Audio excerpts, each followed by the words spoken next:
नमस्कार, मी प्रियांका पाटील. आपण पाहत आहात राष्ट्रीय लोकराज्य न्यूज, निर्भीड बातम्यांचे व्यासपीठ. आज आपण दिवसभरामध्ये घडणाऱ्या घडामोडींवर नजर टाकूया.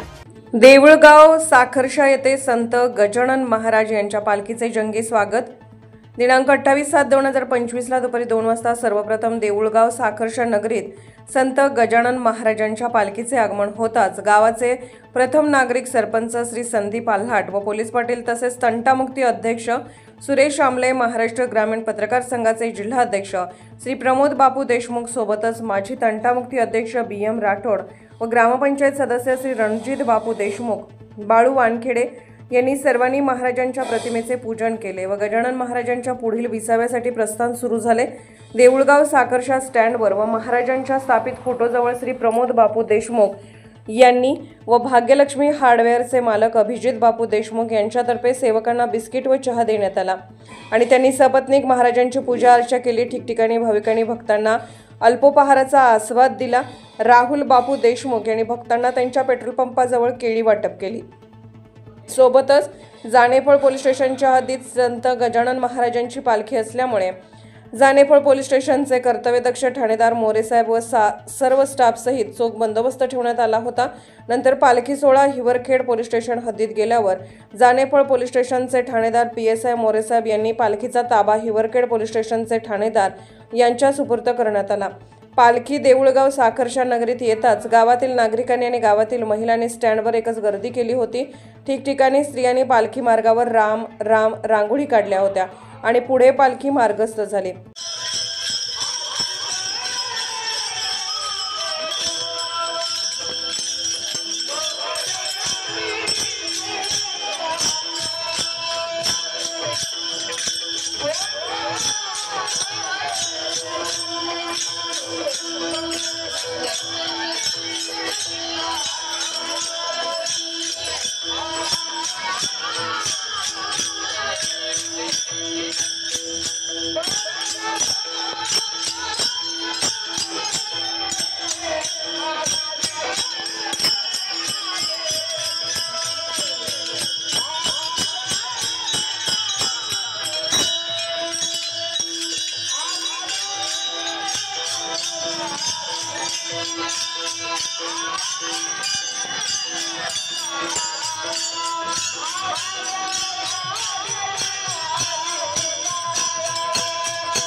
दोघं इकडे मार्गदर्शक ते दोघं आमले थोडं इकडे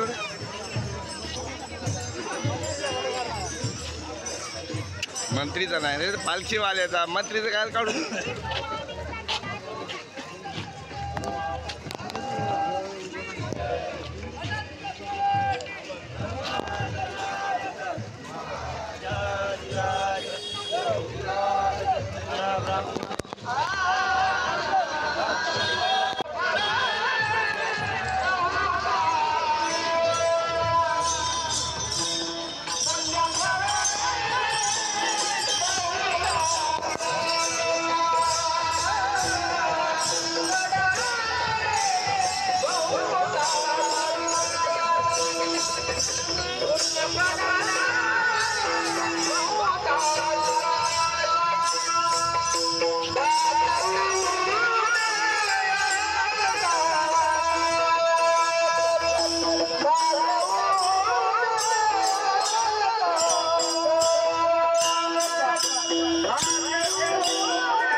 त्याचप्रमाणे महिला भक्तांनी आपापल्या अंगावरील दागदागिने व लहान मुलांना काळजीपूर्वक सांभाळावे.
बुलढाणा जिल्हा प्रतिनिधी दशरथ गायकवाड. ताज्या बातम्यांसाठी आणि अपडेट्ससाठी राष्ट्रीय लोकराज्य न्यूज चॅनलला सबस्क्राईब करा. तसेच लाईक आणि शेअरही करा.